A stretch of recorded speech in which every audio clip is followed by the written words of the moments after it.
The Legend of Zelda is one of the most beloved video game franchises of all time, making unforgettable games like A Link to the Past, Ocarina of Time, The Wind Waker, and please don't screw up Breath of the Wild.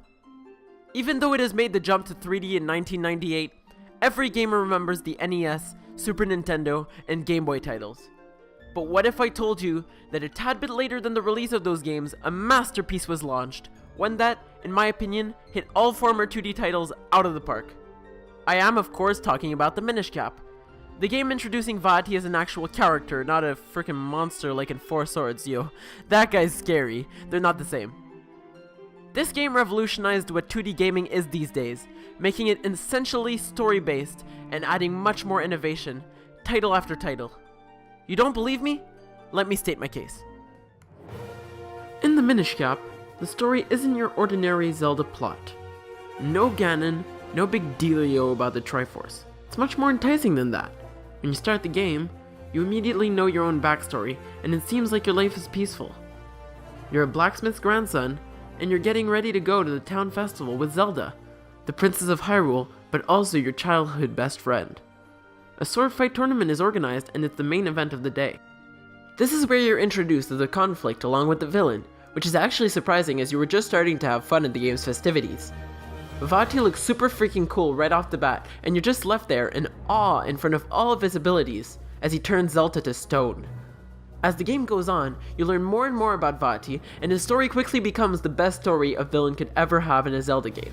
The more you know about him, the more you hate him for his dark side, but admire everything he does. Because of that, Vaati is my favorite villain in a Zelda game ever. I'm still confused as to why Nintendo never brought him back. During the game, even though you're fighting for the liberation of the world from Vaati, it seems much more like a chore than actually saving Zelda. The emotional connection that you have with her, right from the beginning, gives you direction and the will to keep on keeping on. This was superbly recreated at the beginning of Skyward Sword, which is why the game has one of the best Zelda plots. Moreover, the Minish Cap introduces a whole new species to Zelda lore, one that I wish would come back. The Minish are some of the most interesting people of the franchise, a miniature race that you can only visit by transforming into one of them yourself. At first, unlike any other creature in Zelda, you can't even speak their language, and you discover that they have a whole community and culture different than what you were used to.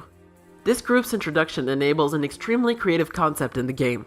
Every now and then, you're presented with a tree trunk or a flipped over bottle. These are portals to the Minish world. They make you become much smaller than you are at first, and this allows new types of puzzles where you can go under certain objects, and paths where everything is bigger than you. Most of the time, completing a puzzle in Minish form will make a difference when you come back to your normal form. This gives a big step forward to 2D Zeldas, as they feel more and more complete in their puzzle creating, and as we can see with A Link Between Worlds, innovation in that realm hasn't stopped since. One of the Minish is also an important character who, in a way, is a pioneer of 2D gaming. As the reoccurring guide character started to appear in every Zelda, with appearances such as Navi or the King of Red Lions, the partner in this game is much more down to earth and understands more the needs of the player. Eslo, a hat with a bird head on it, assumes completely his annoying role at the beginning of the game when he is the most needed. Instead of being the good-intentioned Navi who only wants to save the world, Eslo really looks like his own character, appearing at first as selfish and arrogant. The more you learn to know him, though, the more he builds a will to help, which means that when he has to tell you something later in the game, he appears less annoying and you really start to have a connection with him thanks to his personality. He also has a really cool wizard backstory in which he was Vaati's tutor before the guy turned crazy evil. Yes, I do believe that all of those points are awesome and necessary to an unbelievably great Zelda title, but what really sells me on this game are the dungeons and the items of the Minish Cap. First, I consider both the Cave of Flames and the Temple of Droplets as being two of the most imaginative and innovative Zelda trials, and for two completely different reasons, because the two dungeons are so much fun in their own way. The Cave of Flames, second dungeon through the game where you have to collect the fire element, has a really interesting layout, and introduces a concept of minecarts in Zelda. The carts move you from room to room at lightning speed, giving you a first look on every room to leave you trying to find those places where you saw heart pieces laying around when you finally get out of the cart. This is genius. The cave is so much fun to play through, as all you want is to rediscover what you barely saw from a window in the first seconds going through it. This temple also has the most interesting boss in the game, having a sort of Wind Waker Goma feel to it, but adding much more challenge. The Temple of Droplets, where you collect the water element, however, has a completely different feel to it. You start with some basic ice puzzles like in Pokemon Silver, but quickly realize you already have the boss key in your possession and that the boss door is right in front of you. As you enter the boss room, thinking how Nintendo must have ran out of time on the dungeon, you discover the boss under a thick layer of ice.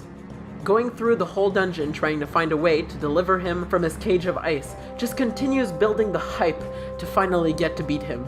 Yes, the boss is underwhelming, but still, that dungeon, it's so cool, pun intended. Second, TMC is definitely a really interesting item range. At least 3 of these items are never before seen, and even those you can find in other games have found much better usage in this hidden gem of a Zelda. Instead of being weapons, most of the items you find during your quest are tools that modify your environment. The gust jar that uses its vacuum feature to deliver your way of spider webs. The cane of Pachi that not only spins objects around, but also enables you to fly from a hole in the ground. And finally the mole mitts that get you through dirt.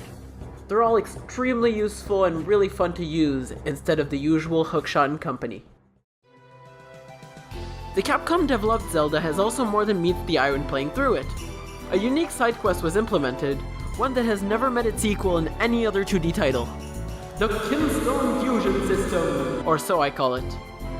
This system is super interesting, as sometimes, instead of finding useless rupees in chests scattered across the world, the game rewards you with kinstone pieces, which, when fused with the pieces of other NPCs in the game, yes, they all have some, even the king, they can make something super special appear in the world you're exploring. New caves or chests spawn all around the world, giving you a new reason to come back to already finished areas.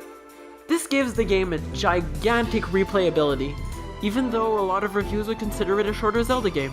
For all of these reasons, and because I love the art style Capcom used when making Zelda games, I would call this the best 2D Zelda game of all time. Also, don't forget to make Vati great again, Nintendo.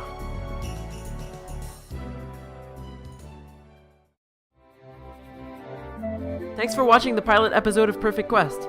If you enjoyed, leaving a like is more than appreciated, and it'll give me motivation to continue doing this. Since it is the first episode, I'd really enjoy if you could give me some feedback so I can make the show better and better.